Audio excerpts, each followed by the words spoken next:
Yeah, thank you. Thank you all, and thank you all for your attendance this afternoon, and welcome to the planning committee. The first item on our agenda, are there any apologies for absence? From Councillor Richard Lewis, just the one, yeah? Okay. Item 2, any disclosures of personal or prejudicial interests? Councillor Lewis? You're muted there, Mike. You're on mute, Councillor Lewis, you're on mute. Do apologise. I'd like to declare a personal interest in agenda item 2, if I may, please. Thank you. And likewise, I will declare personal interest in item 3 and 4. Thank you. And in that, I know the applicants. All right, no more.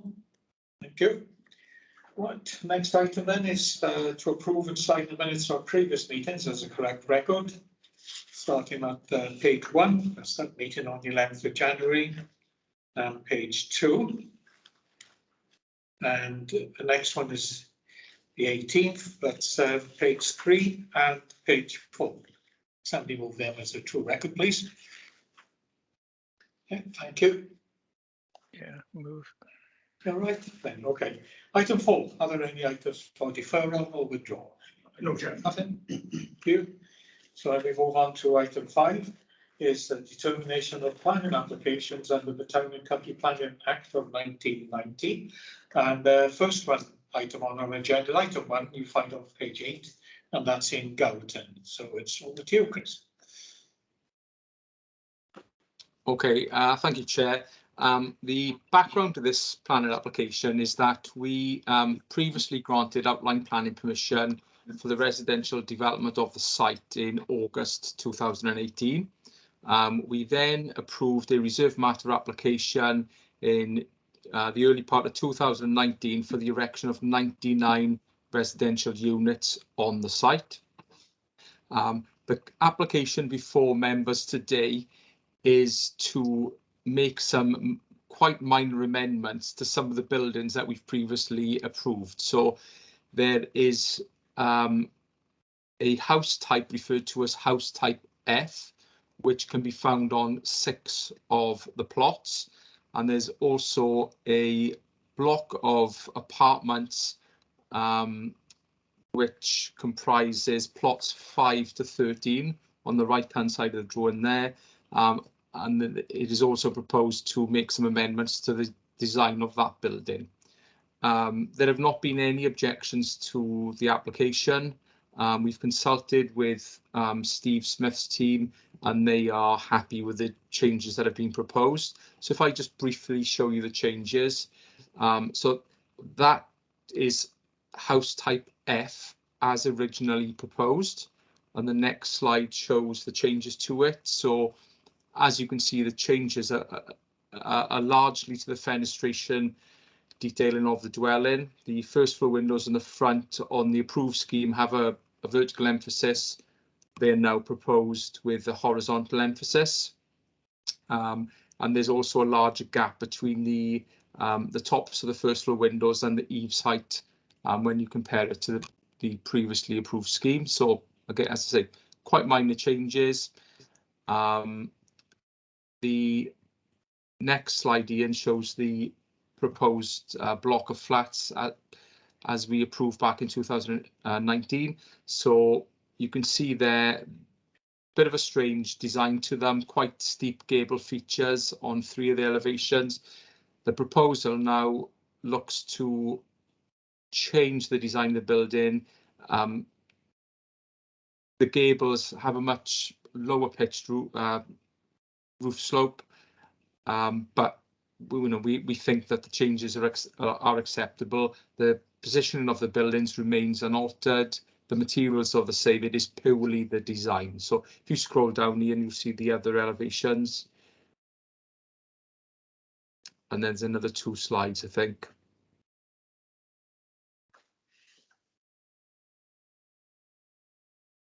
So as I mentioned earlier, we've not had any objections. We are satisfied, and we don't think the changes are will make any kind of real difference to the visual quality of the scheme. The only reason it's been presented to planning committee today is because the previous applications were presented to planning committee for their consideration. So I'll hand back to you, Chair. Okay, thank you so much, Chris. Right, does any member wish to speak? No? Can't see any hands up. Sure. All right, well, you can see the recommendation there is one of approval. So we will take that vote. Thank you very much. Councillor Anderson, For. Peter Black, For. Phil Downing, For.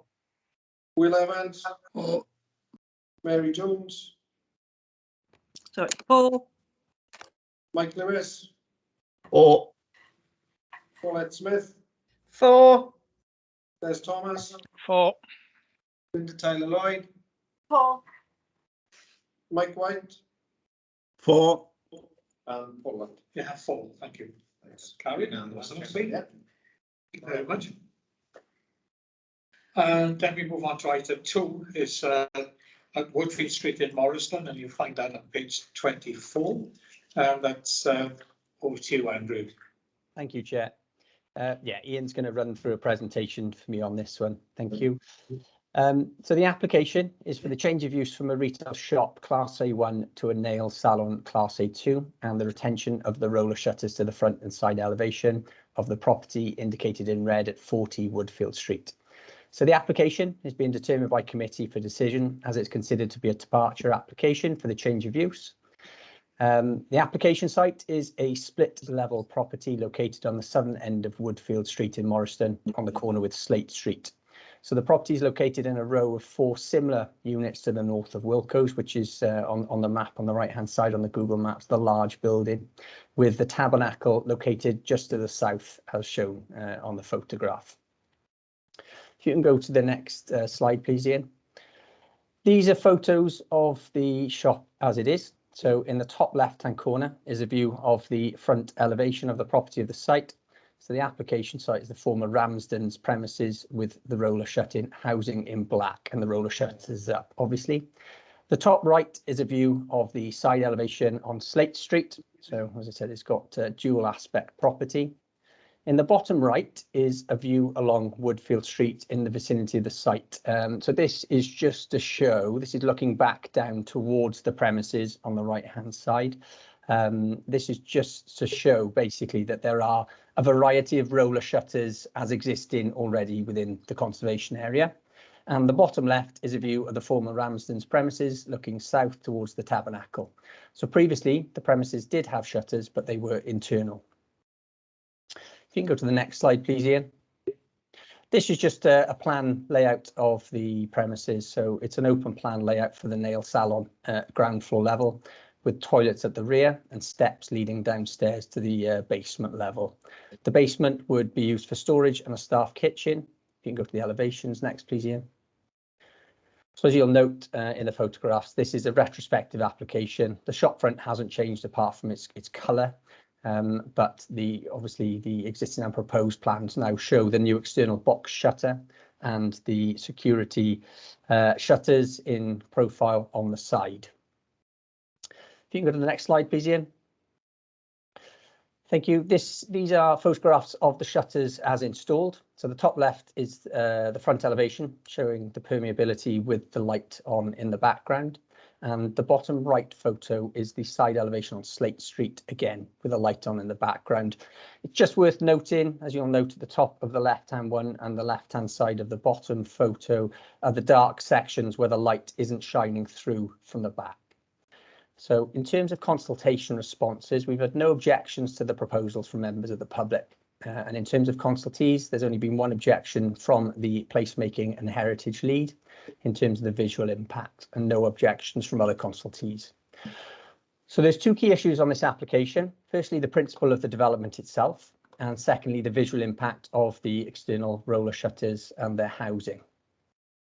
So in terms of principle, members may recall that back in August last year, we had an application for the change of use of the adjacent property. that was reported to committee as there was no evidence of marketing for 12 months. So that's the case in this with this application as well. And this one, in addition, would result in a continuous row of 3 non-1 A1 uses in a row. Policies RC5 and RC9 are relevant, and whilst not traditional retail, national and local plan policy notes the importance of other complementary uses to help aid vibrancy and attractiveness. So there are positives associated with bringing an empty unit back into occupation, and demand for retail uses is low post-COVID. Allied to this, it should be noticed that there's a large A1 store, Wilko's, in close proximity, which takes up quite a bit of this frontage given the size of the store. So in terms of the principle, on balance, it's considered that the proposal would have benefits that make the application acceptable, despite not being marketed for the requisite period, or the continuous run of 3 non-A1 units. In terms of the visual amenity of the proposal, the site is located within the district centre and within the Morriston Conservation Area. The proposal includes external roller shutters with associated box housing, and they'd only be transparent when backlit, but we couldn't secure that via condition. So whilst there are other shutters in close proximity, as I've pointed out and noted already, these are historic and lawful. And the conservation area appraisal notes a step changes required to improve the overall aesthetic. Within a conservation area, we need to consider the statutory duty to preserve or enhance. So on this basis, notwithstanding that there are other shutters in close proximity, the proposals are considered to fail this test, and the application is therefore recommended for refusal. Thank you, Chair. Indeed, thank you. Thank you very much. And we have one of the ward members first who wants to address the committee, Councillor Andrea Lewis. Thank you, Chair, and thank you to the committee for the opportunity to speak today. I do represent my 4 ward colleagues as well this afternoon. I would like to ask for the committee's consideration if we could take both things separately. Firstly, in terms of the change of use, as has been said by Andrew in his introduction, we've got Wilko's, which is a large A1 facility in the same row as this particular building. I feel personally that, and I know most of you, even if you're not familiar with Woodfield Street, Morriston, you will be familiar with your own urban town centres and high streets, the empty shops, the struggle to increase footfall, the struggle to support local businesses and local supply chains. And personally, I feel that this particular facility has really dramatically improved the corner of Slate Street and Woodfield Street, and has actually enhanced the street much better than an empty property. So if I could ask the committee to consider approval of the change of use to A2, I would be very much appreciative. In terms of it being in a conservation area, I completely understand Morriston has been circled and we do need to take careful consideration when we look at changes. However, the property next door has a complete block shutter. The property across the road has a complete block shutter. And I think this one actually, it does enhance, you know, you could see through the shutters to the inside of the shop, which is one of the criterias. And actually, if you put the blind in behind the glass, I would be very concerned about vandalism, which I know as a local ward councillor, there have been a number of windows broken. It only takes 2 occasions for a glass to be broken, and then the insurance is impacted for the business, making it almost impossible for it to survive. I don't feel the shutters are obtrusive. I understand that they ideally should be behind the facade, but on this occasion, having visited the property and spoken to Ms. Linvu, I actually think that they aren't obtrusive, they're not ugly or unattractive, and the building itself is open in the evening, which is rare for the properties on Woodfield Street. So it gives a bit of evening vibrancy as well in terms of having a shop lit up in the early evening, which I hope other traders will follow suit and do the same, because we do need the nighttime economy to increase on the street, and really desperately trying to support local traders to do that. I was going to ask the committee if they would look again at the supplementary planning guidance, and it is only guidance. I appreciate it's within the committee's gift to permit this today, but if it could be possible at a future committee meeting to review the guidance.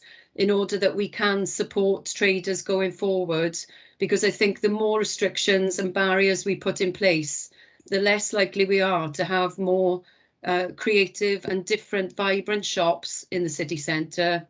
And so I thank the committee for their patience and for listening today, and I hope that they can support approval of both items and not follow the officer recommendation for refusal. Thank you, Chair, and thank you for the opportunity to speak today. Okay, thank you. Thank you very much. I got two speakers. First is Councillor Black. Yeah, thank you, Chair. I have to say I'm struggling with this recommendation. As Andrea Lewis has pointed out, Morrison Town Centre is quite a diverse shopping centre, and that diversity is reflected in the style of the buildings as well. And we saw from the photographs which were displayed now that this particular property is actually quite a modern red brick building, which wouldn't fit in anybody's conservation centre normally. It is essentially a modern building. I didn't see from the photographs that the shutters were in any way obtrusive. I didn't think they were discordant with the street scene either, and it did seem to me that we are possibly labouring a point a bit too far in terms of saying that we're going to turn down a change of use for a viable business, and one which is adding to the town centre, because we don't approve of the shutters which have been erected on it. Obviously, they should have gone to you and got approval before the shutters have gone in. But it does seem to me that these shutters were not inappropriate. They were not. Out of character with the rest of the town centre, and it does seem to me that this application is a bit overzealous, and I personally would be happy to approve this application. Thank you. Councillor Anderson. Yeah, thank you, Chair. I totally agree with what Councillor Black have just said, and roller shutters, do you love them or you loathe them? Now, the ones that are on this premises, I feel they do bring out the building itself, only because you can see in they modern, and I reckon I would rather to see that than a normal old drab shutter. So I too will be looking to back the lady who's going for the planning. Okay, thank you. Councillor Will Evans. Thank you, Chair. Yeah, I strongly agree with the previous two speakers on this. No problem with the change of use to A2, but it is a question for the planning officer. What would be the impact on our policy if we agree this today? Because obviously we're deviating from what's set out in the SPG. In other words, will it be a free-for-all? Will anybody be able to put any type of shutter along Woodfield Street? What would be our control in the future? So we will be creating a precedent. Yeah, we'll get the answer for that shortly. Councillor Mike White.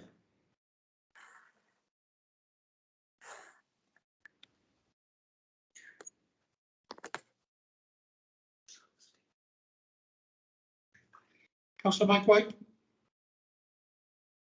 Yes, thank you, Chair. Sorry, but yeah, I fully support the local member. Because Morrison is fast becoming quite a busy shopping centre, and also that my concern was, as was stated by the officer, we struggled previously with an adjoining property to try and get it marketed for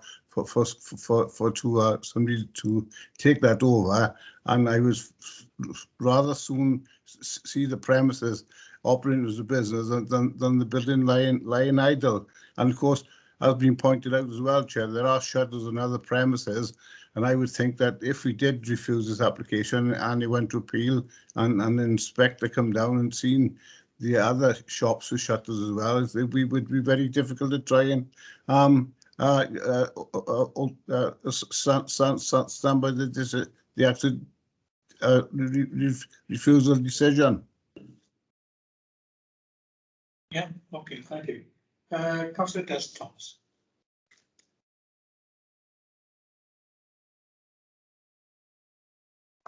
On mute then, councillor. Right, sorry about that. Yeah, as I say, I'm slightly confused. I'm reading the report. It says the proposal is for external roller perforated shutter and roller box. And it says this property currently appears to have internal shutters. So is the application for external shutters? And okay, I'm seeing the nod in head for that. So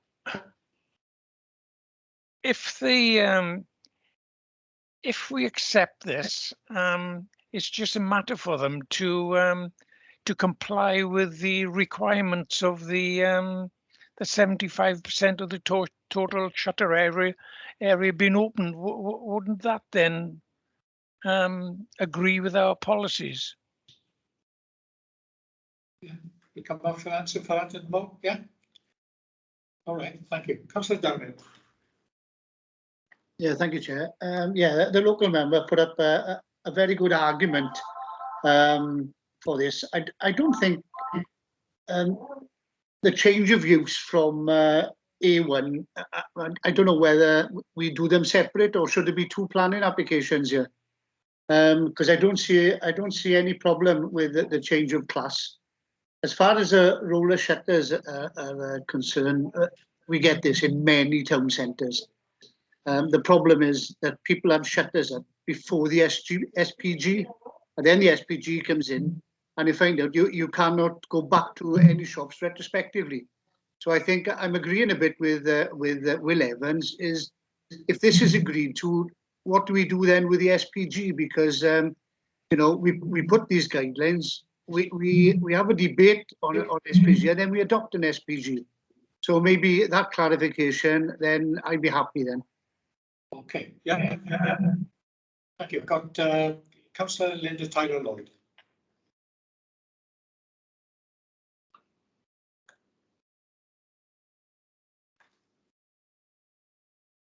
Yeah. Councillor Tyler-Lloyd, are you on mute? Oh, got it. Councillor Pauline Smith. I'd just like to say I completely agree with the local member. Having driven down to Morrison, Woodville Street, and know it very well, I find it's very advantageous to the street scene in Morriston. It's a nice looking building and they have really sort of worked on completing it, so it's visually very nice. The shutters, I find, are quite advantageous to the actual building. So I'd like to just sort of say I completely agree with the local member. It's more or less made a sort of a benefit to Woodville Street. Thank you. Thank you. Councillor Linda Tyler-Lloyd, you're back now. Sorry, I lost control. Yes, no, I agree. I think it's a wonderful addition, and I agree with the local member. I did have concerns, but the other gentleman have brought up, you know, the sort of the concerns, and I'm waiting for that answer. But I think it's a good idea to have that, you know, brought in and make the place look attractive. And I think that it's going to be a huge benefit. Thank you. All right, thank you. I've got no other hands up to speak. One or 2 points there, Andrew. Wanted to. Yeah, thank you, Chair. Yeah, I'll start off with the use. Obviously, as I said, officers are supportive of the use in this location. And what we did seek to do with the applicant is we did ask the applicant to remove the roller shutter element from the proposal, because that's the element we had concerns with. The applicant, as is their prerogative, asked for the application to be determined as submitted, and that's fine. You know, we've brought it to members because whilst we're concerned with the visual impact, members may not be. That's absolutely fine. But similarly, what we didn't want to do was refuse it if members had concerns with the principle.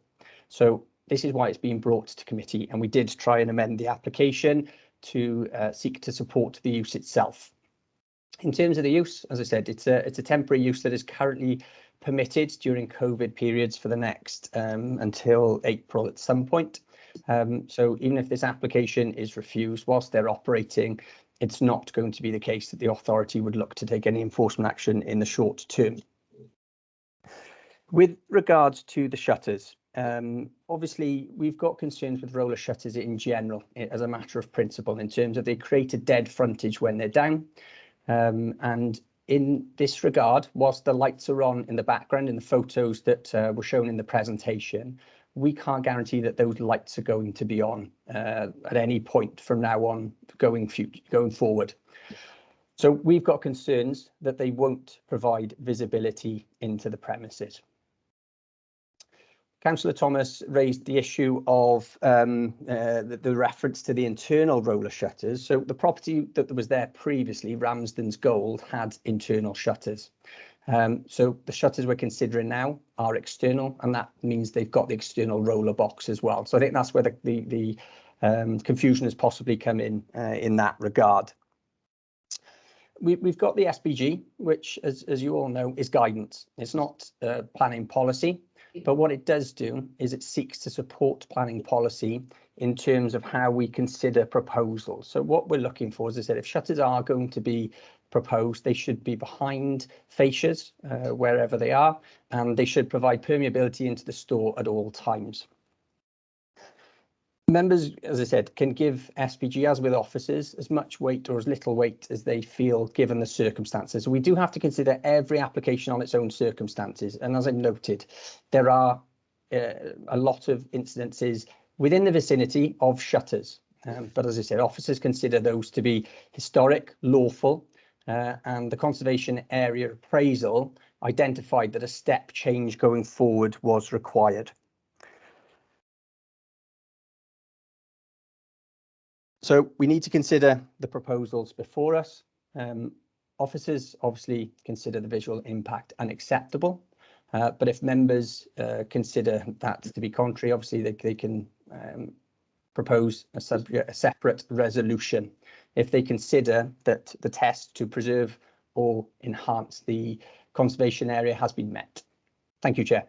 Okay, all right, thank you very much, Andrew. Got no other hands up. You see the recommendation, there is one of refusal, so we would take a vote on that now.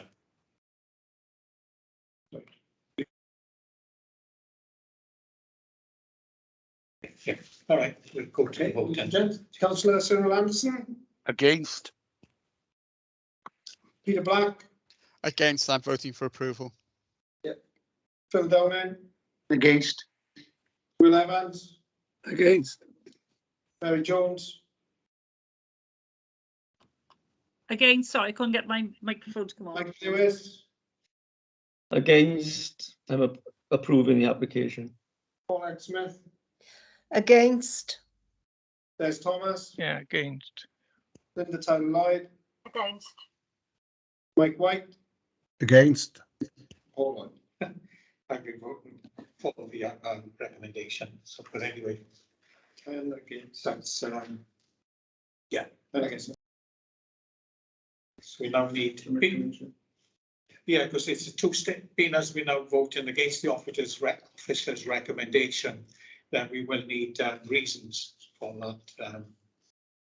that vote.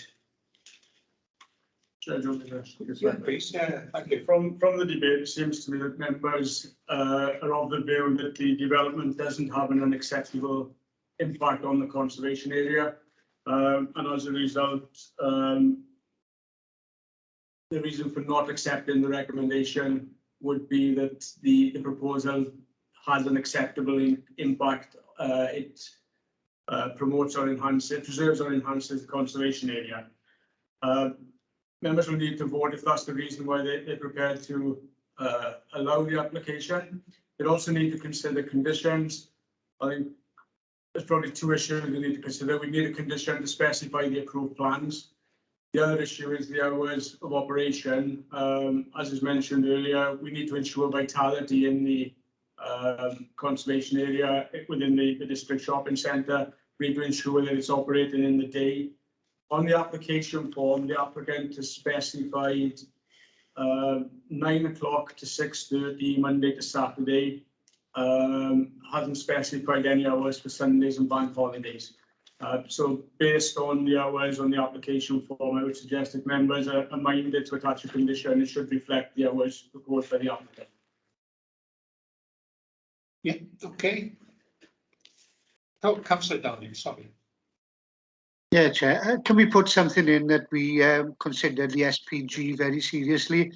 And after the explanation from the officer, because he did say about the guidelines.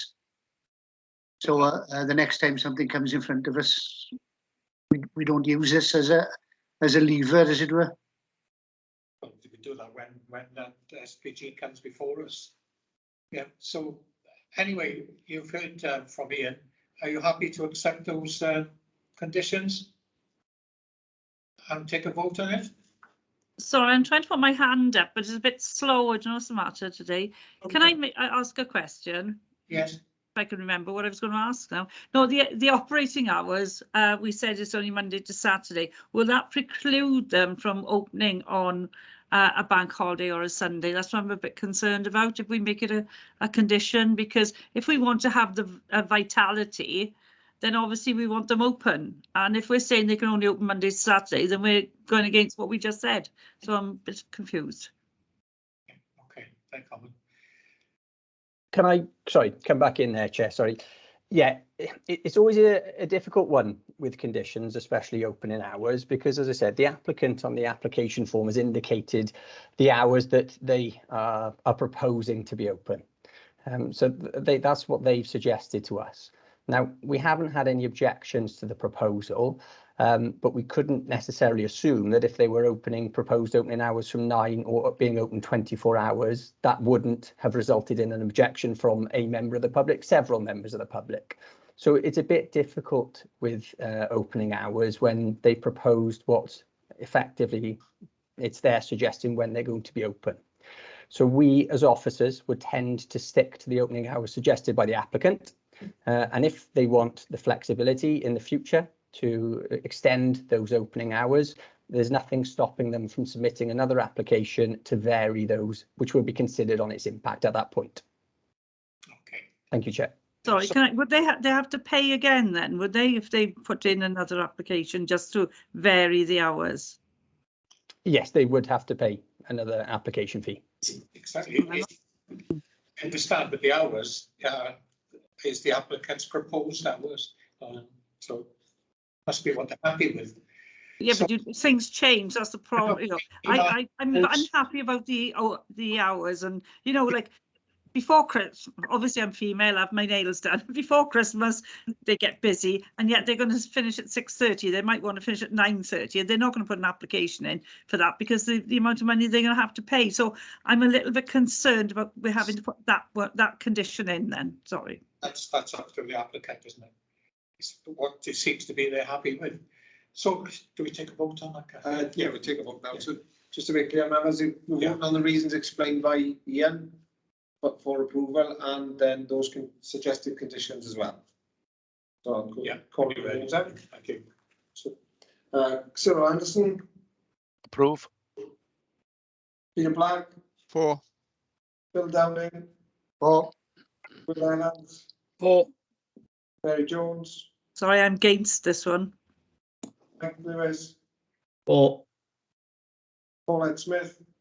4. Des Thomas. Councillor Des Thomas. Sorry, my computer said I was off mute. 4. Thank you. Thank you. Linda Taylor-Lloyd. 4. Mike White. 4.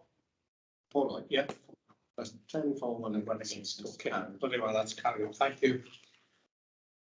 So then we can move on to the next item now, which is item 3. Andrews again, is this in the Enterprise Park? Thank you, Chair. Yeah, once again, Ian's going to do a presentation for me, if you wouldn't mind, please, Ian. Thank you. I'd just like to refer members to the update sheet. You'll note that comments have been received from pollution control, recommending conditions with regards to contaminated land and the full details of the flue effectively. So that's on your update sheet. Thank you, Ian. This is the site location plan. So the application is being reported to committee as it's considered to be a departure application. So the application site relates to the Swansea Truck Centre located on St David's Road, and the application site is shown by the red arrow on the left-hand plan.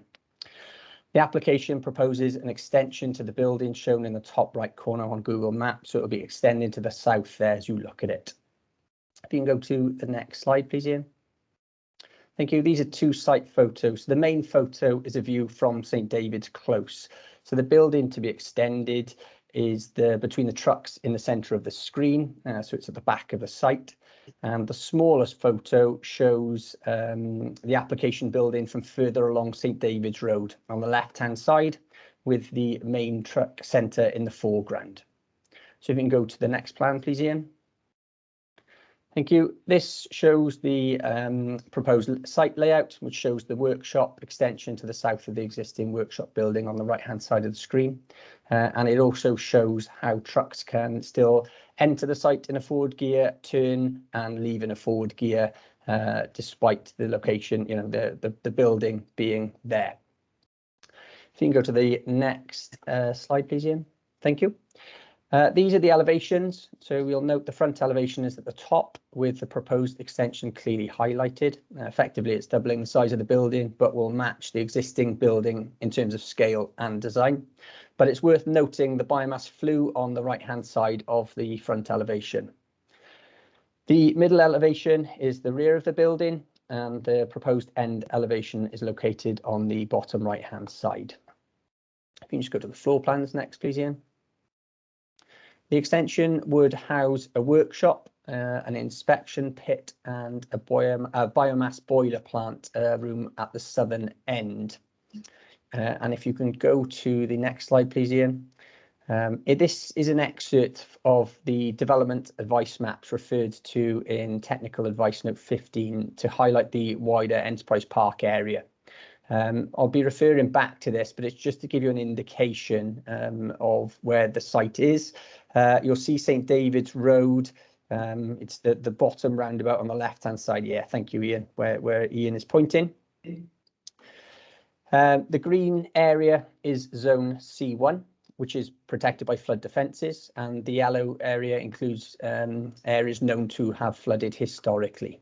So we have undertaken public consultation last summer on this application, but flooding was a key issue. And notwithstanding that, we've advertised the application in the press on the 17th of January as a departure. So we're still in the consultation period in that respect, which runs out on February the 7th. So in terms of this application, we've had no objections to date received from members of the public. Pollution control, as you'll see, have no objections subject to conditions, and the design visual impact is considered acceptable in this setting. Similarly, there are no impact in terms of highway safety. The key issue is flooding, and NRW have raised concerns with regards to the proposal. The proposal is for a less vulnerable use within Zone C1 of the development advice maps, and the site is predicted to flood in the 1% event. So that's the 1 in 100-year event to circa 1 metre. But this is within the tolerable conditions for a commercial use, and the flood velocity is also within the tolerable conditions. However, during the 0.1% event, so that's the 1 in 1,000-year event, the proposal does not comply with any of the tolerable conditions and floods to circa 3 metres. And flooding is also predicted on the access routes. Importantly for this application, it's not considered to impact flooding anywhere else. It's already hard surfacing and the levels aren't being changed. So effectively, in accordance with the technical advice note, the proposal meets the justification tests with the exception of the flood consequences assessment not being acceptable for the 0.1% event. As officers, we consider that a balance needs to be struck between being pragmatic, given that this is an existing commercial area, the development is less vulnerable, and there are benefits to sustaining the business which may be required to relocate. So it's an extension of an existing business. It's already in a flood area. So therefore, it's already susceptible to flooding. We consider the proposal is considered acceptable on balance given the circumstances. So the recommendation is to provide the Chief Officer with delegated powers to approve the application once the consultation period expires, providing no further material objections are received in the interim. If they are, as I said, notwithstanding, well, unless members do not agree with the resolution, the application will be reported back to a future committee. Thank you, Chair. Indeed. Thank you very much, Andrew. I see no hands raised. Any member wish to speak? Councillor Des Thomas. Yeah, thanks, Chair. Can you hear me in my unmuted? Right, good. Yeah, I mean, if this wasn't approved, we'd be virtually sterilising this land, wouldn't we? I would have thought, you know, this isn't residential. This is purely commercial, and the can I say the fear of flooding is being dealt with, isn't it? That the consequences of a flood is, if it ever happened, then it's only, how can I say, when it's only, it would only affect vehicles or plant at that level. There's no danger to life or limb. So I cannot see any reason why we shouldn't, you know, approve it whatsoever. Okay. Thank you very much. No, anyone else wish to speak? No? Sure. Well, you can see the recommendation there at the bottom of page 50. And it's, as Andrew says, is that we would, if we approve, would be giving the Chief Planning Officer delegated powers to approve the application, subject to the following conditions. So we will take the vote on that now then. Thank you. Cyril Anderson. For. Peter Black. For. Phil Downing. For. Will Evans. For. Mary Jones. For. Mike Lewis. For. Paulette Smith. For. Des Thomas. For. Linda Tyler Lloyd. For. Mike White. For. Paula. Yes, Paul. Thank you. Unanimous, Jack, indeed. Yeah. Thank you. Right, thank you very much. And then we move on to the next item, which is on page 52, which is Hengold Park Care Home. So with you again, Andrew. Thank you, Chair. Yeah, once again, Ian is going to be providing a presentation on this. I would just like to refer members to the update sheet. You'll note that a habitat regs assessment has been undertaken, identifying no significant impact subject to conditions. Development is being considered against the EIA regs and is not considered to be an EIA development. And there is an error in the report on page 93. So a sentence should have been deleted and it wasn't. That's in the first paragraph as listed in the report, the final sentence. Thank you, Ian. So right, this application is being considered at committee as the development exceeds the committee threshold. And in any event, Councillor Evans has called it in and it has met the objection threshold. So the application was originally submitted for 79 retirement bungalows, a doctor's and a wellbeing spa, but has been amended during the course of the application. And the current proposal is for 70 apartments, together with flexible commercial floor space for A1, A2, A3 or D1, D2 use, and a community building for D1 purposes and offices, which are B1. So the application site boundary is shown in the red hatched line to the north of Hengoed Park Care Homes. You'll note that there's also a hatched black line on the plan. That is one of the later phases. That's called phase 1B, and phase 2 is located to the north of the site in the blue hatched area. So all of this site is within an allocated site, which is H14 in the local development plan. If you can go to a Google image, please. The next slide, please. Thank you, Ian. This is an aerial image of the site with informal car parking to the north of the care homes that would be regularised as part of this application. And you'll also note an informal track running north to the secondary access to the site. So the main access serving the development is the existing access off Kevin Hengoed Road, which is just to the northwest of the care home buildings there. Just for context, if you can go to the next slide, please, Ian. Thank you. These are Google Maps 3D view. We've got two of these slides. So the first one is across the site looking northeast. So it's important to note the bungalows in the foreground on Kevin Hengoyd Road in terms of the existing scale of the development.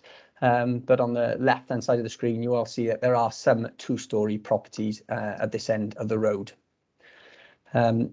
If you have a look on the next slide, please, Ian. Thank you. This is a 3D view looking southeast across the site from the northern, what is the secondary access into the site. So again, you'll notice that there are more two-storey properties in this location, but that they back on to the site predominantly, although some face onto, 3 houses face onto the access road specifically. You can go to the next slide, please, Ian. Thank you. These are some photos from Google Maps heading clockwise around. In the top left-hand corner, we've got a view of the existing main entrance into the site with the care homes in the distance. You'll notice they are at a lower level, so the land sort of drops down as you get into the site.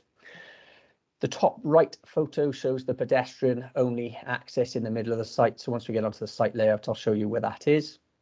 The bottom right photo is the secondary access at the northern end of the site. And the bottom left is a view north along Kevin Hengoyd Road from the primary access. So that's the southern access, basically, just to give you an indication of the scale of the existing buildings in the locality. So you can go to the next slide, please, Ian. This is, as I said, there's quite a bit on this slide, so I will try and focus in on some of the later slides in terms of the layout. But just in general, there's 2 vehicle entrances into the site from the north and south, and a pedestrian entrance in the middle. The proposal is for 70 1- and 2-bed homes, which are, as I said, there are 24 1-bed and 46 2-bed units aimed primarily for the over 55s in terms of the 2-bed units, but the single bed units are proposed for or aimed at students and staff of the nursing home.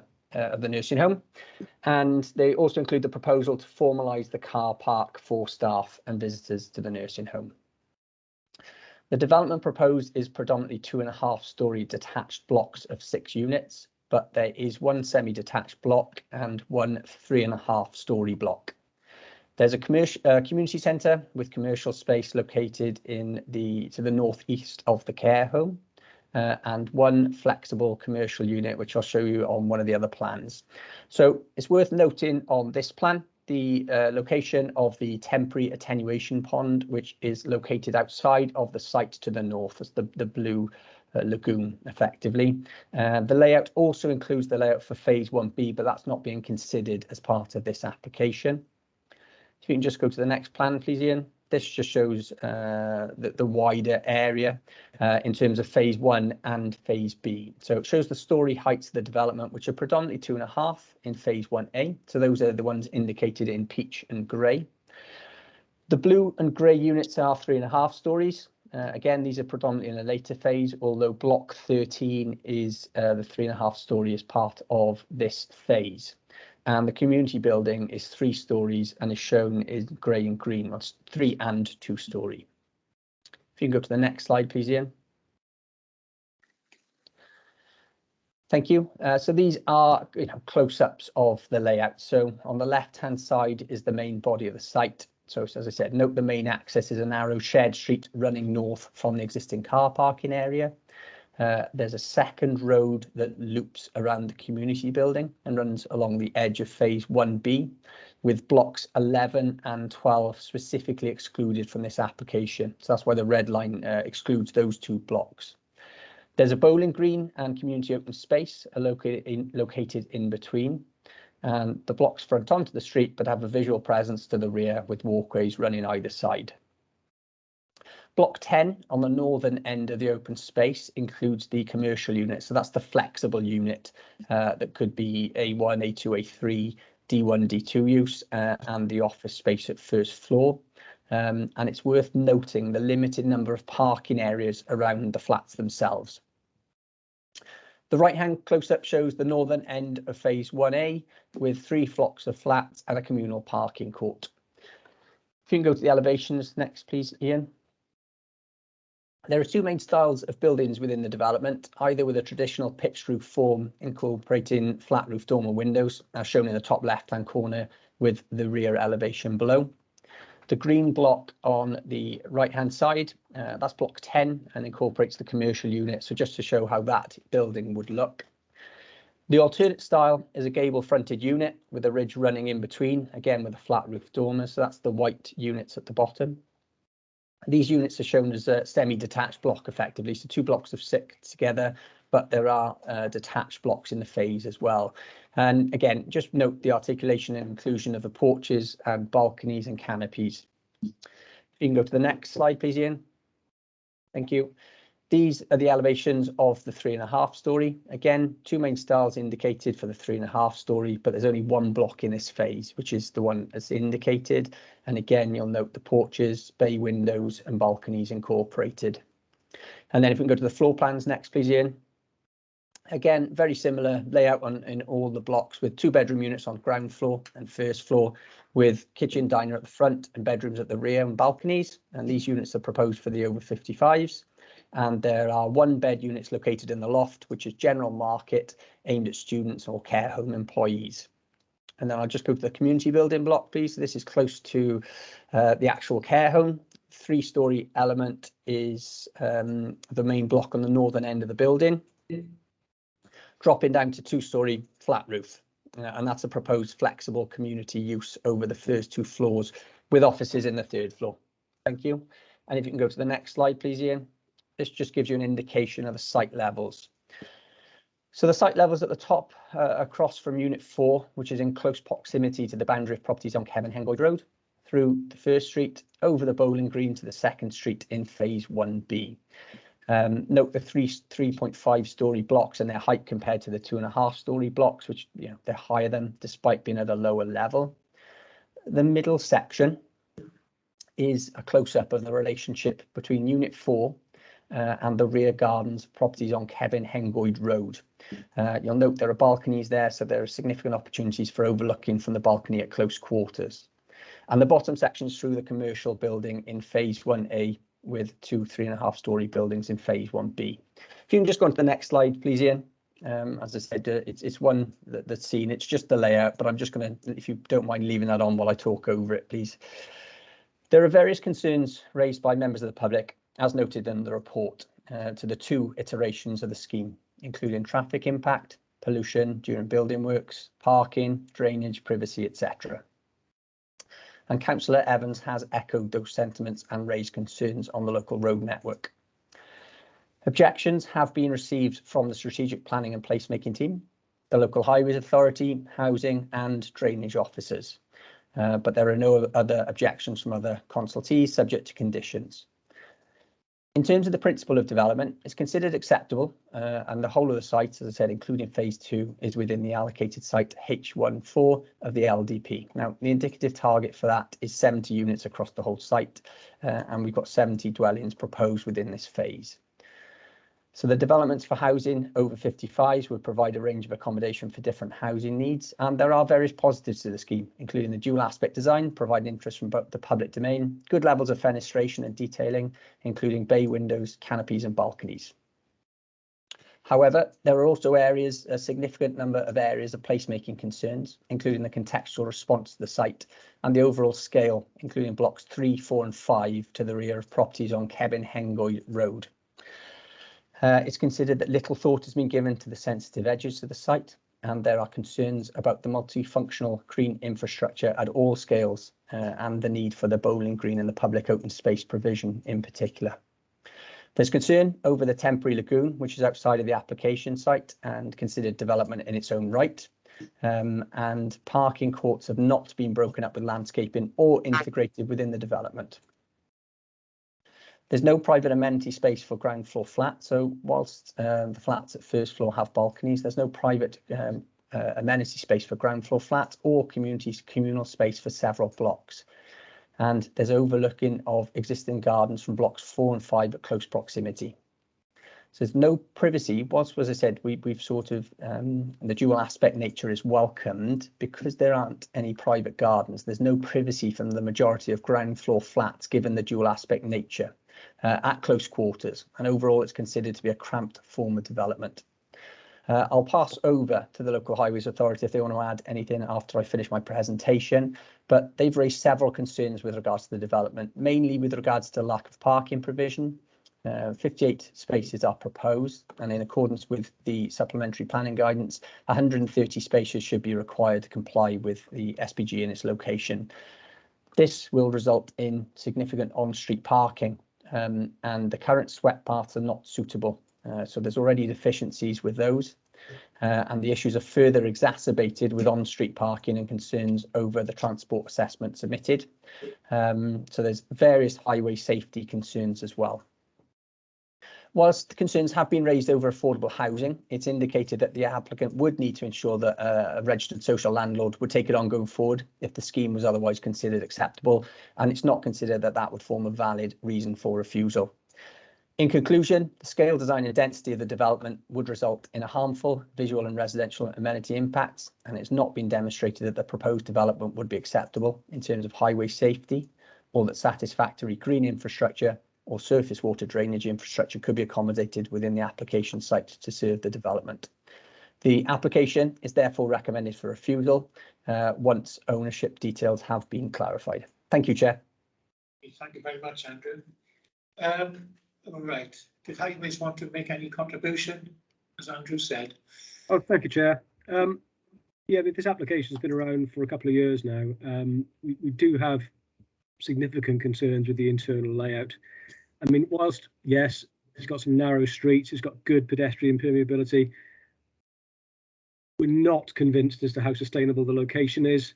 The applicant's proposed parking, which is well below the SPG, based on the fact that it's going to be for over 55s. Now, that's not a recognised use class, and I'm generally parking discounts come in once you get into when people get older again and you start talking about sheltered housing and that kind of thing. The internal streets are very narrow, and the sweat paths provided aren't sufficient to prove that they can operate safely. I mean, when you're looking at roads, we consider 4 pillars really. Number one is highway safety for all groups. There are issues here with no junction visibility has been provided. There are plot boundaries right up to the edge of the carriageway, which essentially means that when you pull up to a junction and look left and right, your forward visi is obscured by a building. You can't see what's coming. I mean, this would be very low speed. I accept that, but you need some visibility of what's coming up and down the road before you decide whether to proceed or not. Functionality. Can the layout function properly? Which means that can we get in there with a refuse truck? Can we pick the bins up? Can 2 vehicles pass? The analysis that's been provided is based on an old standard, what's called DB32, which is an old outdated design bulletin, using an 8-metre refuse truck. Now, the majority of the council fleet is 10 metres plus. So if the layout doesn't work particularly well with an 8-metre truck, then with a 10-metre truck, then it isn't going to fit. Things like legislation, Active Travel Act, Equalities Act. Do the roads provide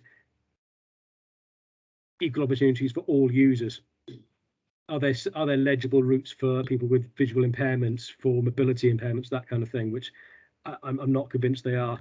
And finally is maintenance. If the applicant's indicated that he wants the council to take some of it on as adopted highway, is there sufficient space to get in, maintain it? What happens if the gas board needs to go in and dig a hole in it, and the layout is so constrained that there isn't sufficient space to provide safe working room without closing half the development? So, I mean, in the overall terms, I can't see that a development of this scale would have any significant highway impact on the wider network, but the detail provided of the internal layout is something which highways would be unable to support at present. Okay, thank you very much. Right, I got first is on behalf of the applicant is Garrett John. Garrett. Yes, thank you, Chair. Thank you, members.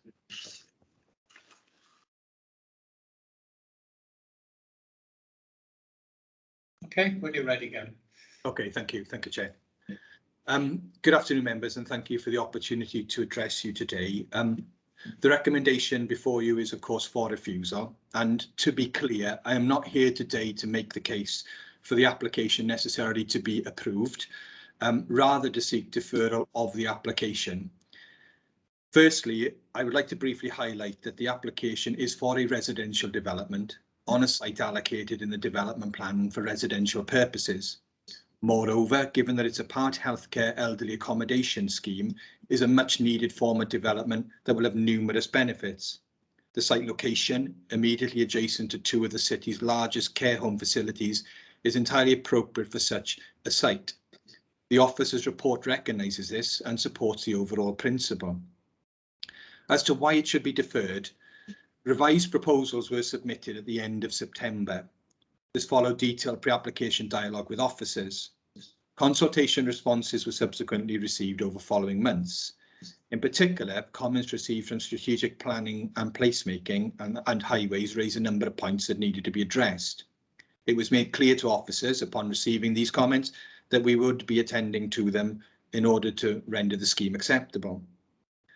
However, in short, our view, and I say this without emphasising it too greatly, that we were afforded insufficient time in order to do that.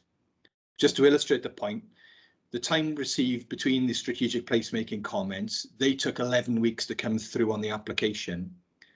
And the time to when the officer would have decided to report this matter to committee afforded us effectively 4 weeks, 2 weeks before the Christmas break and circa 2 weeks after the Christmas break. What with that and the ongoing restricted working arrangements, I would respectively suggest that that was inadequate. Essentially, we've had less than a 21-day statutory consultation period that would be afforded to officers to undertake a review. This compares to the 11 weeks it took for those comments to be relayed to us. Now, I do acknowledge and appreciate the working conditions and restrictions everybody's under, but effectively we should be afforded equal opportunity to attend to those matters and respond as we would want to do. We do, of course, appreciate the authority have targets to hit. However, this application has been in for such time that this would have no bearing. We would have readily agreed an extension of time if asked to allow for that to be eradicated as an issue. Given the sites allocated and the proposals are for a form of development that's acceptable in principle, we need to work with yourselves to satisfy the comments and bring forward a scheme which is supported on all grounds. Any outcome to refuse the application today would simply require us to repackage and resubmit on a free-go basis, and there would be no time, effort and cost savings for either I or yourselves as the authority. Indeed, you'd be working on a scheme that had no fee income coming in as a result of us not having to pay any statutory reapplication fee. So to conclude and summarise, the proposed development is on an allocated site and is supported in principle. However, insufficient time has been afforded to us to attend to those detailed comments made. The scheme would have considerable health and well-being benefits and will make an invaluable contribution. On that basis, I respectfully urge you to allow further time for continued dialogue, as I'm sure you all are aware through our track record we're capable of achieving, to bring forward this much needed scheme. Thanks for your time. Thank you very much. Got one local members present, Councillor Evans. Good afternoon, Chair, and all members. Thank you for giving me the opportunity to speak on item 4 with regard to Kevin Engoid Park Care Home. I would like to thank the planning and the highways team for an intensive presentation here this afternoon, and also Mr. Geraint John for his attendance. With regards to my input here today, it's very much about echoing the deepest concerns for numerous years about the development. This application has been around for a long time, as has been indicated here. And I think my main concerns that I hear from my local residents are, yes, on principle, acceptance, but it is about the green infrastructure and the impact and the highways. And I hear what's being said about the internal boundaries of the development, but residents are deeply, deeply concerned about the impact of the wider impact on the highways. Affectionately, that estate is known as the Bell Homes. It was built early 60s, and around that site, around the Bog Road, and even on Kevin Engoyd Road on approach to Kevin Road, are single track approaches. So highways is very concerning to the residents that we represent, and the green infrastructure. And also, I would like just to say, it's been mentioned here today about the impact of this application with regards to nearby residents and to the nearby community overall. So once again, it's very, very echoed throughout the community about the concerns about the highways, the infrastructure, the green infrastructure, and the massive impact this development, such a large development, will have on those local residents and on Bournemouth as a community. And really, I suppose I would support a deferment here today, but I am here to echo what is a long-standing concern from many residents within this community. So once again, thank you for giving me the opportunity to speak here today. And I'll just leave it there. Thank you. Thank you very much. As one of the other local members, I mean, for residents, well, I spoke to quite a few over the weekend once this was announced. I mean, they are, those councillor members just echoed those concerns. One, the other thing I should say, one is that, you know, this has been a long time coming to its resolution today. People, I think, you know, deserve, the residents deserve some commendation for that, because it's been a long time for people, and then they find that the plans, when they're drawn up, then some people will have quite a bit of serious overlooking for them. I also, at the time when it was proposed as an LDP site, did comment that the highway network, this is just my opinion as a resident of that estate, is not sufficient to take any serious major development. It's constantly clogged up. The road isn't wide enough, but those are things we're going to have to meet when it comes. So anyway, I've got a number of hands up here. First one is Councillor Mary Jones. Thank you, Chair, and I'm sure you'll help me out of my history if I get this wrong.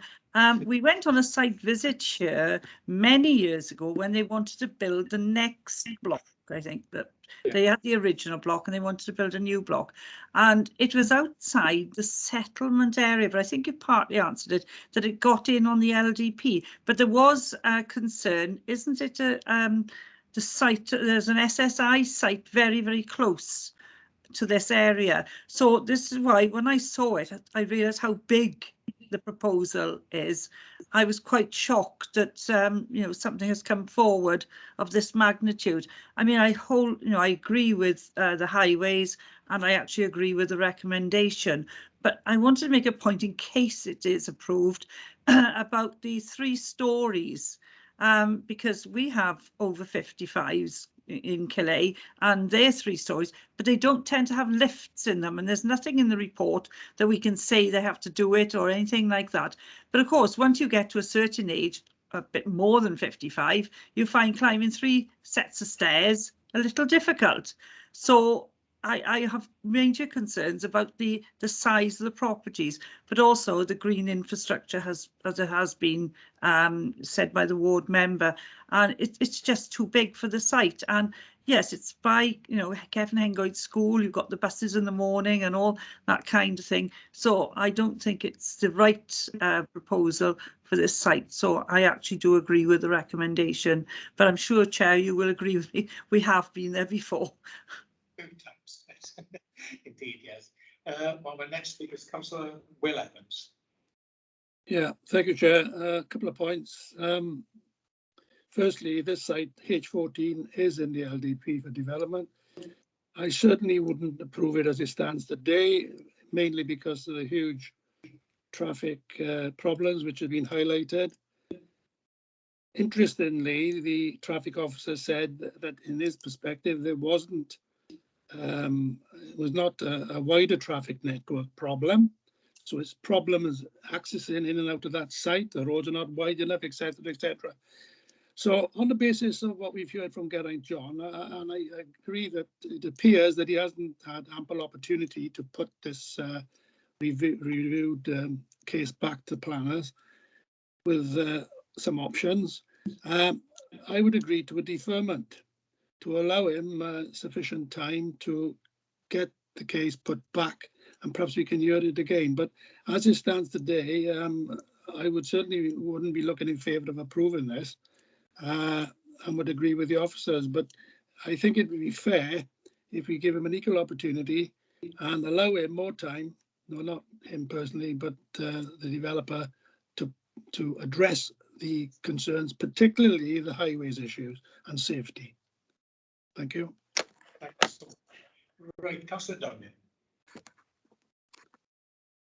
Yeah, thank you, Chair. I wrote two things down there. I wrote pre-application, which Mr. John said did take place, because listening to the report and when he came back, it didn't sound as if pre-application took place, because obviously there were no changes to the plan which has gone against the highways and what the report from the officer. Also, on communication again, item 4 of our agenda was for things to be deferred. So obviously nothing took place between the planner and the planning officers, because if they had spoken, then that could have been down as a deferral at that point. So maybe Andrew could answer that on why it wasn't deferred at that point. Thank you. Yeah, we'll come back with Councillor Des Thomas. Thank you, Chair. Yeah, I also had the question of pre-application consultation in my mind. I mean, good design is everything, isn't it? And some of the developments we've had before us in the last couple of years have really been of good design. They've come up with designs which we've said to ourselves, that would be a nice place to live. I'm afraid we can't say that about this application. And I think they do need to go back to the table and come up with again with modern designs. This looks like a, I don't know, a step back 30, 40 years in design for estates. It reminds us of some of the estates that we are dealing with ourselves currently, and all the problems that arise out of them. So go back, try a bit harder next time. Councillor Mike White. Yes, thank you, Chair. Yeah, certainly on reading the highways officer's report, certainly I've got serious concerns what's been raised there, especially with the insufficient parking spaces on the site and the consequences of the overspill to the neighbouring streets thereby. As I say, but what baffles me is obviously this is a care home, and they haven't considered how an emergency vehicle is going to get in and out there. You know, because of the rate of the road. But as I say, but coming back to parking, yeah, serious concerns over that, because I think the only way that you could get around is to protect the residents living in the neighbourhood there. Would the council have to introduce a residence parking scheme to protect them, which would cost an absolute fortune for the council? So, as been said by my colleagues, I think it needs to go back to the drawing board. Thank you, Chair. Okay, thank you. And my last speaker is Councillor Mike Lewis. Thank you, Chair. My understanding breaking up. Most so before coming to us. Councillor Lewis, we can't really hear you. Maybe worth. Sorry, there's somebody talking about. Councillor Lewis, we can't really hear you breaking up. It may be worth you turning your camera off if you've got internet problems. Yeah, I've had a bit. Here we are. I'll try again. Okay. Yes, it's my understanding that most developers liaise with officers over a period of time before we get to hear any applications to iron out any problems that they may see before it comes here.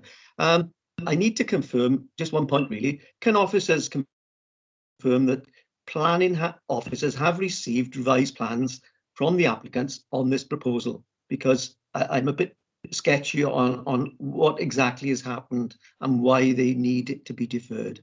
Thank you. All right, thank you. No other hands up. Where are we? Andrew, did you want to speak first, come back with anything, or do you want to go for this? Somebody suggested deferral. Thank you, Chair. I will cut back in there just to clarify the situation in terms of some of the issues raised. So the application, as you'll note by the reference number, is a 2018 application. It was submitted in July 2018 as a development of 78 bungalows. The application was validated in September of that year. And in May 2019, the case officer advised the agent to withdraw the application as they weren't looking to progress the application as submitted. A meeting was held with the agent in July 2019. And in September 2019, a pre-application inquiry was submitted by the agent, but that proposal was for a specialist care accommodation for 80 bedrooms, independent living units for over 55s of 116 units, a community centre and offices. In September 2021, an amended scheme was submitted that didn't reflect the pre-application advice that the applicant had sought previously. So whilst the agent would obviously like to amend the application, it's been in for a significant amount of time. And in terms of the level of amendments required, they're significant, they're fundamental. As Councillor Lewis correctly says, officers often go back and seek to negotiate with agents on schemes and seek to obviously provide a positive resolution where we can support it. But in this case, there are fundamental concerns, despite significant comments going back historically being raised. The agent did request deferral to the local planning authority, so they did contact the development management to ask for deferral. But in light of the circumstances we've outlined above, we didn't think it's necessary. The application process isn't meant for negotiation. Certain agents and applicants use it as such, but that's what pre-application advice is for, to speed up the determination process effectively. So in this case, as I said, there are significant and fundamental concerns with the proposal for numerous reasons, and that's why it's the officer's recommendation that this application should be refused, as highlighted in the report. Thank you, Chair. Okay, thank you very much for that explanation. Councillor Evans, did you still wish to propose deferral?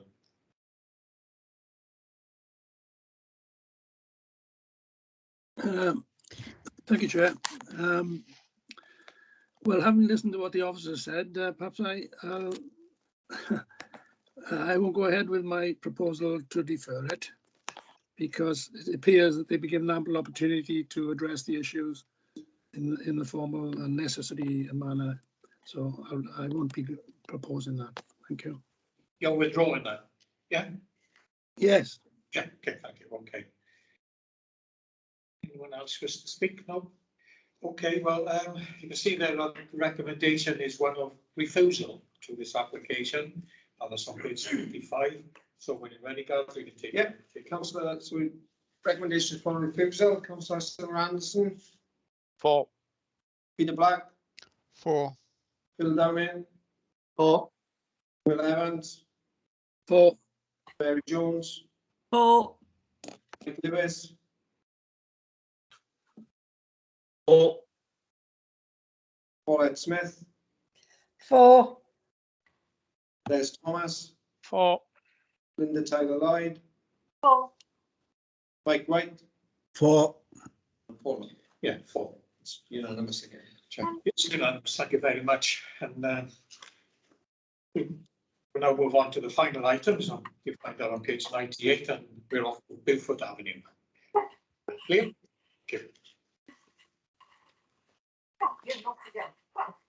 Thank you, Chair. Just wait for the presentation to pop up on screen. Okay, we'll start with this slide. This application is a Section 73 application seeking to vary a householder planning permission previously granted by the Council in July 2020. So it's on your agenda as a result of a call-in from Councillor Langston, with the objection threshold having been met. In terms of update, there were no late items to report to you by close of midday yesterday, although we have received a further objection letter this morning, as well as a supporting statement from the applicant today. The objection letter itself responds to the officer report, and I'll cover the key issues that are raised in my presentation. The letter of support from the applicant makes some observations just regarding this being a small-scale application, usually one delegated for decision by officers, but one that's been subject to objections and complaints, which the applicant alleges frustrates the process. It alleges that a lot of the objections are regarding non-planning matters. So the applicant asks for the committee to consider the application on its planning merits. So as I say, these items have been received late, so I won't read them out. In terms of an overview, members may recall this site dealing with an application at one of our remote committee meetings in July 2020, so it's nearly 2 years ago now. The application site there outlined in red. In terms of location, it's an existing residential dwelling at Beaufort Avenue in Langland. Beaufort Avenue being off Higher Lane there. The property is detached. It's set amongst the street comprising of a mixed character. And the area there outlined in red, it forms an almost triangular shape as it fronts the bend there on the road. So if we move on to the next slide, again, thank you. So there's an image here of the property as it previously existed. Property there with the large box dormer in the roof and a detached garage on the side, with a driveway and a bit of a garden area to the front. Put the next slide then, Ian, thanks. So this is Google Images again, showing that same image, obviously from a 2D element. And then Google must have updated their maps recently, because we've got the works that have been carried out at the property there on the right. So you can sort of see there's been extensions to the property at the rear. It brings it in line slightly with the adjoining properties, and then a change to the roof form. So it gives you a sort of a flavour of the street scene there. If we move on to the next slide then, thanks Ian. Okay, so this effectively going back in time, in 2020 we saw the applicant sought permission for a 2-storey rear extension, fenestration changes, balcony, removal of a garage, and proposals for a new side garage, amongst some other minor works. So this was the plan that was approved at the time. So you have a side garage there with that splayed wall, driveway then coming in, existing. Various works have taken place to the property since that time to modernise it in line with the planning permission, to include that rear extension. So that's been built. Other roof and window changes have been carried out. However, not all the works that have been carried out are as per the permission granted at the time. So the applicant, through this planning application, is effectively seeking to vary the approved plans to accommodate proposed changes to the scheme. Now, with a Section 73 application, we must focus on the conditions attached to the host planning permission, so the original planning permission we granted, and then look at the impact of the changes that are being proposed alone. So in this application, the applicant seeking to vary the approved plans condition, which was condition 1 of that planning permission, introducing some changes. So in this instance, there's been a number of objections. They're set out and covered in your report. But when making a decision, we must focus on the impacts arising from the new proposals and determine whether the scheme is acceptable as amended in terms of its planning merits. So to help understand the changes, I put together some slides here, just to sort of focus on what we approved, what's been proposed, and so we can be clear. So that's actually the proposed floor plan. So immediately you can see the only change in terms of the the previously consented scheme to the proposed scheme by way of footprint anyway is that there's a plant room, so a storage room proposed on the side of the dwelling. So essentially the footprint is the same, albeit there is this small storage room. So yeah, thank you, Ian, just to compare what was approved to what's proposed. So we move on to the elevation. So this is probably the key element for members to look at. These are the elevations that were approved previously. You'll see there's a garage approved to the side, to the left-hand side. There are windows, modernising the property essentially. There was no change to the dormer other than to finish it in materials to match, so render to match the existing dwelling. In terms of the side extension, which we've just seen on the floor plan, that wasn't proposed at the time. If we go on to the next slide, please, Ian. This indicates the proposed changes as part of this application. So if we start with the left-hand side, we've got the garage structure. So essentially, the garage is being proposed to be increased in height by 0.4 meters. So it's bringing the eaves level up slightly, the ridge height slightly as well. So it's useful to flick between. So thank you, Ian. That just shows us the extent of the change. And if we look at the bottom right, you can see the roof, whereas previously the ridge of the roof was in line with the eaves. Now it's going to be slightly higher than the eaves. So that's the change there. The second change then is in terms of the ground floor windows on the front of the property. So you can see them, the two circles on the main body of the building. Those are proposed to be sort of double opening doors, essentially, windows, fenestration, so to match the upper floors. So the proposal there, just increasing the extent of glazing essentially on the building. The other element, as I mentioned earlier, is that side extension. So small side extension on the right-hand side within the plot. Previously wasn't proposed, now is being proposed. And the other thing which you would probably notice at the top right, the chimneys come off the building essentially, so that's no longer part of the proposal. So in terms of, well, if we move on to the next slide, please, Ian, we'll just see the further comparison. So we've got a Google image there from the street scene of what existed previously, and a photograph taken recently of the property to show those ground floor windows, fenestration have been installed. The garage to the left-hand side hasn't been built yet, so that forms part of this application. So the windows obviously been put in. The store has been put in on the right-hand side. So if we go through to the next two slides, I've just got a couple more photographs to show you the property as it stands. Existing driveway there. So you can see what I was saying earlier, the dorm has been finished in materials to match the dwelling. The footing area of the garage building has been sort of carried out there on site, but that element hasn't been completed. So in terms of the planning considerations, they're set out in your report. The key issues essentially are visual impact, design, and residential amenity impacts. Officers have considered the changes to the approved scheme are minor and do not give rise to any harm in design terms. When comparing the two schemes, there's very little difference. Just cycling through those two schemes, you can see very little difference between the two proposals without real scrutiny and drilling down to the detail. The property is contemporary in its nature and is an improvement on the former design. On that basis, we consider it to be acceptable on its planning merits and in accordance with policy PS2 and our household design guide.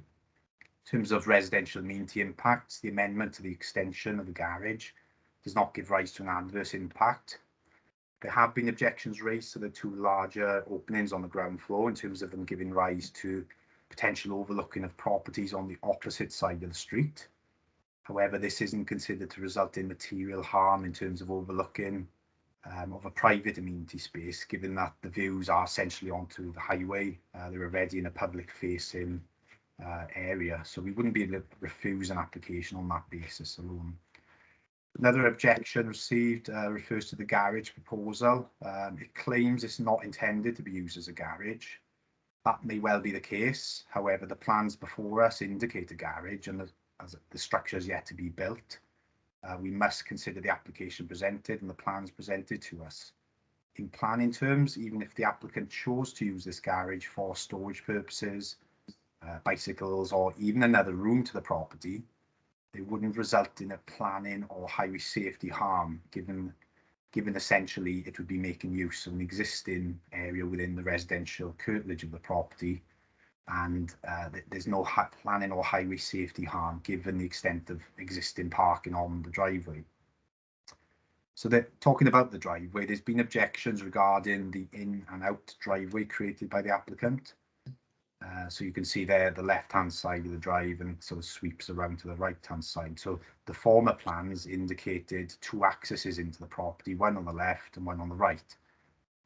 There was a small lawn area to be provided in the middle. Obviously, the applicant has joined the driveway up to create an in-out area. So essentially creating a garden area now in the centre point with a wall adjoining it. So the creation of an access and parking area itself would be permitted development and not actually require planning permission. The applicant has indicated to us that the surfacing which has been carried out is block paving, has gaps between it in terms of allowing drainage, filtration. We've suggested as part of the application's conditions, a standard condition to cover this drainage matter, which is the same condition applied to permitted development hard standards. Another objection received surrounds the issue of SUDs. Now, SUDs is, has been mentioned before, it's a separate permitting regime to the planning application process. It's reserved for developments of 1 or more dwellings or 100 square metres more in terms of development. Clearly, the works proposed here are to a pre-existing dwelling with the removal of a garage. So the new built development on the site is limited in terms of the form of the 2-storey rear extension and the side extensions, which are relatively minor. The work would appear to be below the 100 square metre threshold, but as I say, this is separate to the application process that we are dealing with, and not something we can consider through this planning application. In summary, the scheme introduces changes to the scheme previously consented. These do not give rise to harm or an impact that was result in the local planning authority being able to withhold planning permission in this instance. The amendments are considered acceptable and approval is recommended subject to conditions. Thank you, Chair. Thank you very much. First, we've got Charlotte Roberts, who wanted to address the committee. And thank you for your patience, number one. It's okay. No, you've got 5 minutes to address the committee. Anyway. Okay, I'll try and be brief. First of all, thank you for the opportunity to address you, which I do on behalf of myself and many residents who've objected. We are concerned that the current largely retrospective application exacerbates the overdevelopment of an elevated compromised site bordering the AONB. We believe it's not in accordance with planning guidance or the adopted design guide on a number of points, and believe that if these plans had been included in 2019 and 2020, there was a strong chance that they would not have been approved. We're now left with a fait accompli following what appears to be a strategy of incremental increases in bulk and mass. We're also deeply concerned that there's been a history of incorrect plans submitted associated with this development, which have been misleading. And in fact, we contend that it is this that has frustrated the process rather than the submissions of objectors. And these incorrect plans are particularly relevant to the several revisions that have been made to the plans that are now before you. If I can turn first to the garage, one which the officer's report acknowledges is larger than might be expected for a single-storey garage extension. It is, in fact, 37-foot long, tracking at the rear 2 inches from the boundary. It's now intended to extend well beyond the eaves of the host property, with a commensurate increase in the large cathedral window to the first floor, described by the applicant as a storeroom. Dr. Darrell Williams points out that the window and the increased height does in fact affect his private amenity space because of the orientation elevation of the property, and will mean that 75% of his private rear garden would be visible from the property. We contend that this garage is in fact remarkably similar, albeit larger at the rear, to a two-storey residential extension dropped by the applicant in 2019 following pre-application advice. A two-storey extension would have to be set back and be at least a metre from the boundary. In our opinion, this extension is being resurrected. The report incorrectly states objections reference that the entry to the garage is not wide enough for a car. The many objections rest on the fact that a cavity wall has been built across the front of the garage and a floor slab laid that is already a foot higher than the finished driveway, precluding any vehicle access. In fact, a car would have to levitate to get in, and it also precludes the installation of a garage door as shown in the plans, and this cavity wall and raised front can be seen in the photographs. Surely, members, transparency is the cornerstone of the planning process, and we simply cannot understand why you should be asked to approve a structure at this stage just because when asked the applicant did not wish to amend it to habitable rooms. It's patently not a garage to any reasonable observer. We are informed that there may well be a situation that a residential extension could be passed at a later date without public consultation or reference to you. How can that be right? Onto fenestration. This committee in July 2020 approved traditional rectangular windows on the ground floor. Within a matter of a day or two, large patio windows were installed in the spaces already constructed to accommodate them. We fully expect matching windows to be installed to the side extension. The report correctly states that this fenestration is not in keeping with the area or the dwelling. This is exacerbated by the exposed nature of the site due to the elevation and the paved in-out driveway. We do not accept that this is a minor issue. The light pollution is now painfully evident at night, eclipsing the street lights and affecting those living opposite.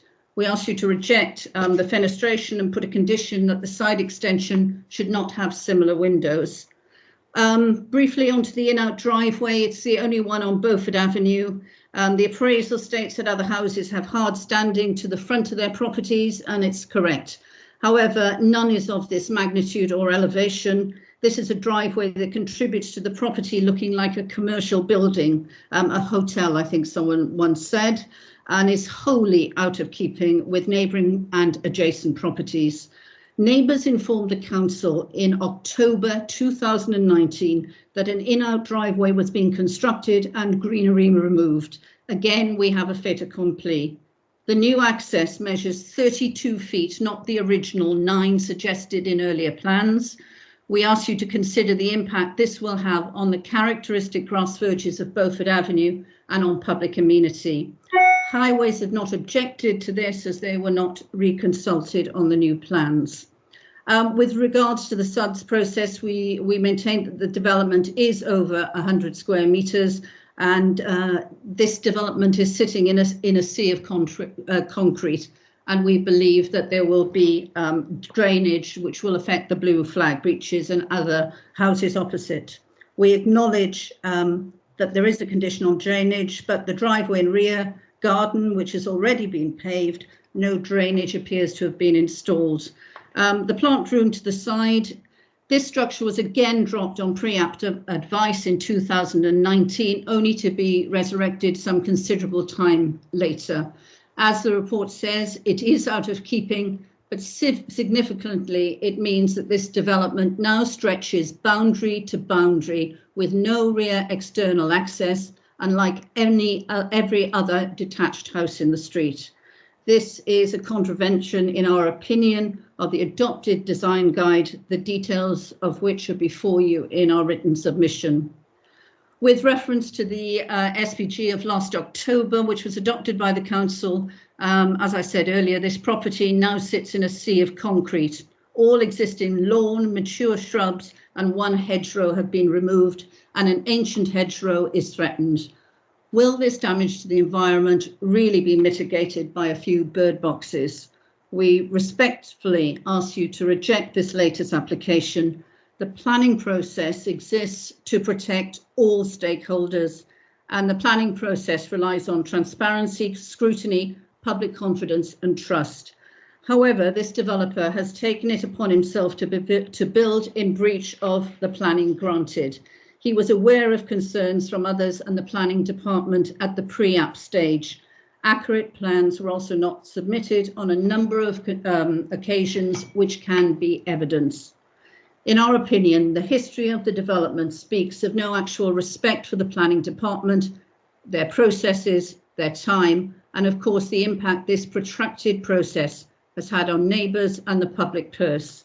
As residents, we shouldn't have to accept this build as it is in its own merit as it now stands, just because retrospective planning permission has been applied for.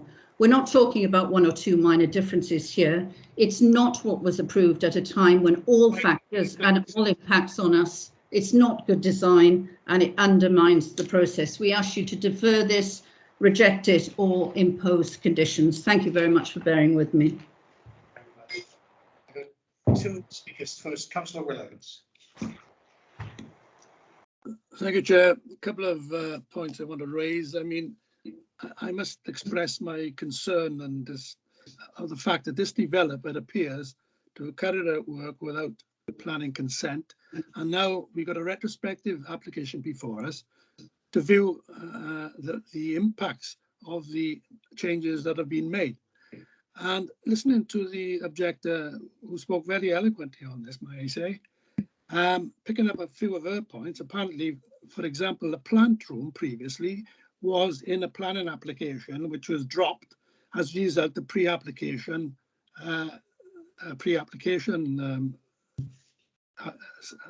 hearing. So it appears that this developer is appearing to ride roughshod over the planning system. I mean, with regard to the garage, for instance, I don't know how much off-road parking is now available on this site. Perhaps you can, the officer can tell us that. Can the garage, for instance, have a condition on it that it must only be a garage and not a living accommodation? So that's another thing I would be asking for. So if I can come back with those answers to my concerns. Thank you. Councillor Des Thomas. Thank you, Chair. Okay, am I unmuted? Yes. Good. Okay. Yeah, I agree with so much what the previous speaker have said. I'm surprised the local member isn't here speaking on behalf of the residents, but he seems to have gone missing for the last number of months. But there we are. So many items on this. A plant room. Why do they need a plant room for a domestic dwelling of this size? The garage, if we can go back to the photograph that was last shown, can we go back to that, the photograph, Chair? Yes.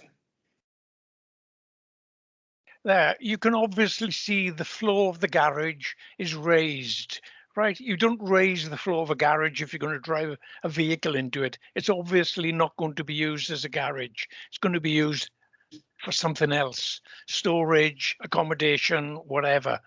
The driveway is already laid, so you know, for that to be now porous, it's going to be taking it up again.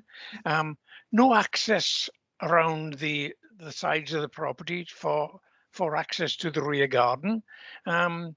Usually, we seem to insist that at least a metre distance from adjoining properties. I'm sorry, this seems completely out of place for the street that it's in. It's Beaufort Avenue, which is all single dwellings, detached dwellings. This changes the whole character of that street scene. I'm sorry, I cannot see that our members of the committee can agree to this application. It looks awful in that street scene. Thank you, Chair. Okay, thank you very much. No other hands up to speak? No? No? Okay, just a few points then, Liam, to come back on. Yes, I'll come back on those. Yeah, so, I mean, Councillor Evans, you're talking about concern about work already having been carried out. The majority of the works carried out have planning permission.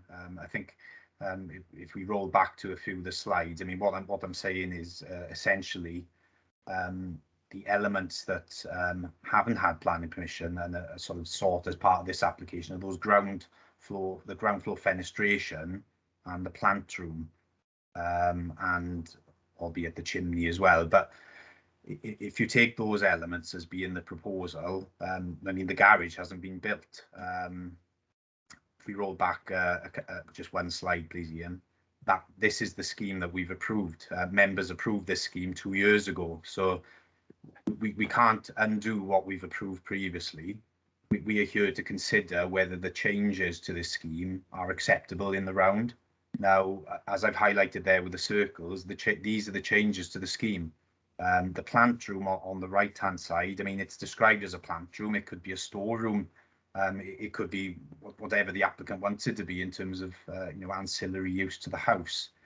I mean, some comments were made about this being the same as previous pre-application and full applications that the council has looked at, but it is materially different. I mean, I've got the plans up for the previous scheme, and I was just looking through them. I mean, if you look at the garage there on the left-hand side, it is proposed to be, well, the eaves is proposed well below the eaves of the main dwelling. Well, in the previous two-storey side extension application, that garage structure was up almost halfway up the height of the dormer window. So it was a two-storey extension, and this is essentially a single-storey structure, albeit it's a bit higher than you would normally expect a single-storey structure.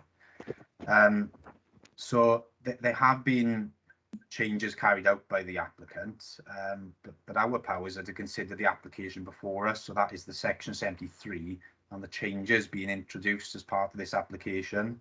If members feel the changes are unacceptable, then we have grounds to refuse, then we could do that. But what I'm saying is we can't revisit the previous consent.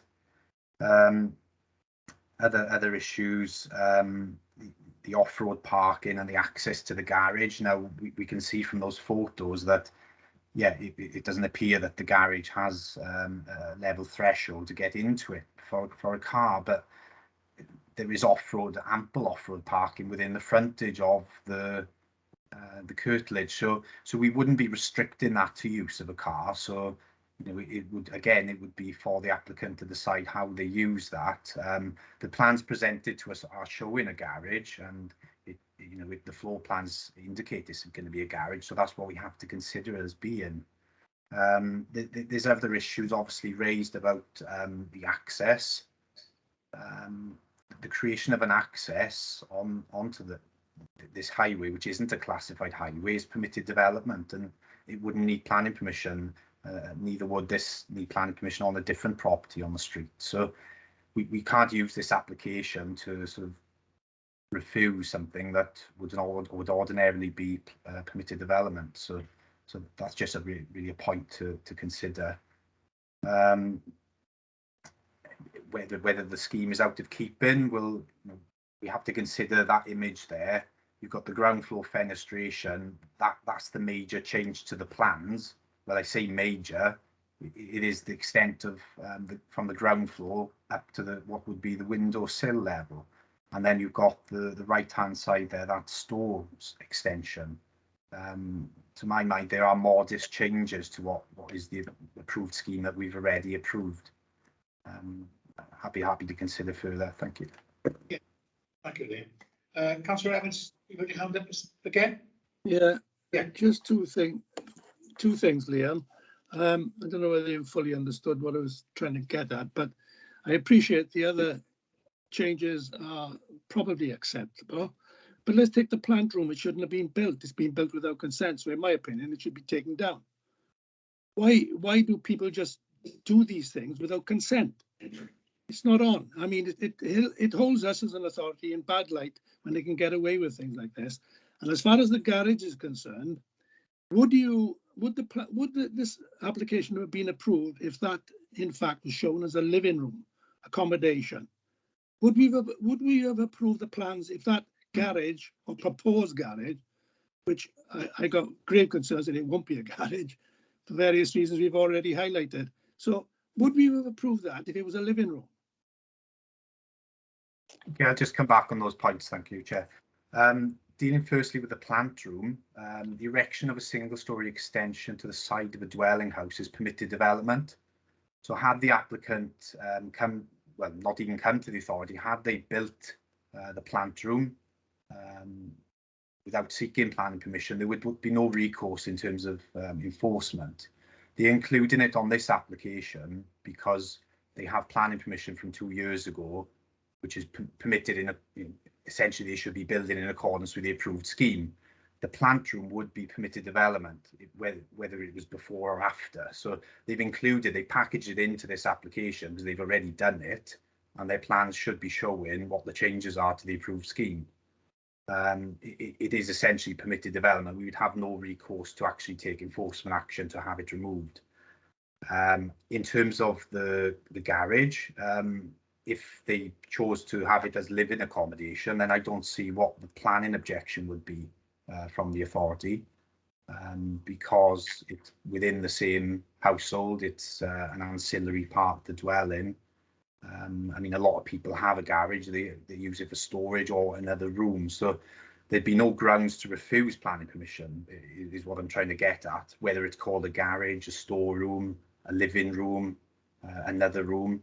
The key issue for us would have to be, does it have to be provided as a garage, or could it just be another room for the family to use? If it doesn't have to be provided for a garage, and we need to look at it, is there suitable off-road parking? There is, based upon the situation we have. So it doesn't need to be tied to being a garage. It could be used as another room.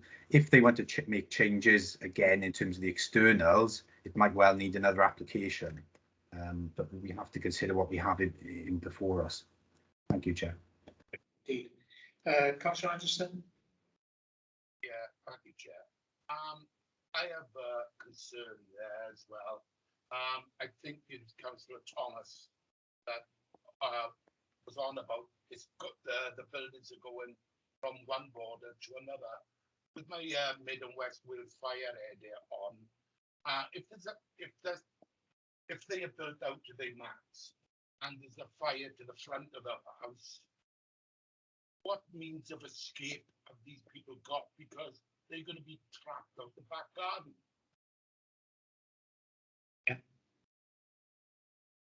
Yeah, okay. So, anyone with hands up to speak? No? Members, you can see that before we come to that, what we've been asked to do is whether we approve of the variation of that condition 1 of the existing planning permission that was granted. So anyway, we could now see that that's recommendation is for approval, so we can take a vote on that now. Oh, sorry, Councillor Mike Lewis. Yeah, sorry, Chair, I was late putting my hand up there. When it comes to the debate about the garage and whether it's a garage or whether it could be converted into a room, I'll just throw this into the mix. I live in an estate of 200 houses, and they were all given planning permission at the time, and they all had garages, separate garages. I would say 70%, perhaps 80% of those garages have now been converted into rooms with no planning permission needed to do it. So I can't see where the problem is. I mean, it's a building that's been given planning permission. Whether the build is used for a garage or whether it's used for an extra lounge, I can't see a problem there. That's my own view. Thank you, Chair. Yeah, okay, thank you. Okay, then, members, well, we can move to a vote now, which is Chair, can we have an answer to the question that Councillor Anderson and Councillor Des Thomas raised about the building from boundary to boundary. Oh, right, yeah. Yeah, thank you, Chair. I'll come back on that point. I mean, essentially, fire regulations are not material planning consideration in terms of what we have before us. You will have instances where buildings are boundary to boundary. I mean, think of a terrace house, for example.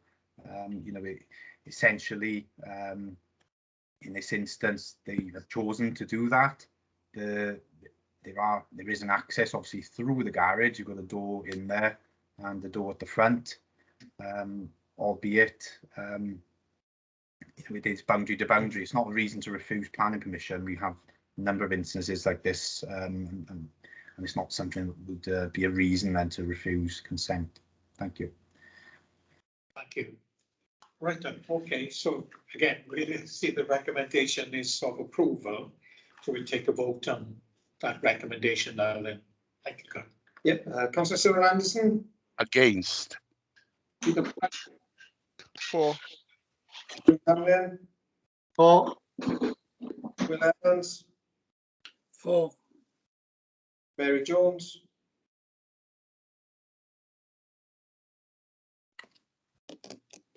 Councillor Mike Lewis. For. Councillor Paulette Smith. She's left. Councillor Des Thomas.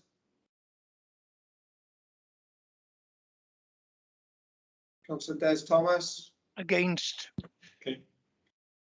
Linda Tyler Lloyd. Against. Mike White. For. Councillor Paul Lloyd. For. 6 for, 3 against. That's carried in. Thank you. Right, thank you very much. But Liam, this is your last planning committee. And can I thank you for all your service to the city and county, and we all wish you well in your new post. Quite a surprise to you that the other day that. Yeah, thank you, Chair. Yeah, that's the last item I present for Swansea Council. I'm due to take up a new position as head of planning at Cheltenham Borough Council. Wow. In a couple of weeks. So I'd just like to thank you all. I've enjoyed working in Swansea the last 6 years, and some brilliant developments gone through our team, and it's been brilliant to be working as part of it. And I thank all members and officers really for that experience. Okay. Well done, Liam. Yeah, thank you, Liam. Good luck. Cheers. Slightly different in Cheltenham than Swansea.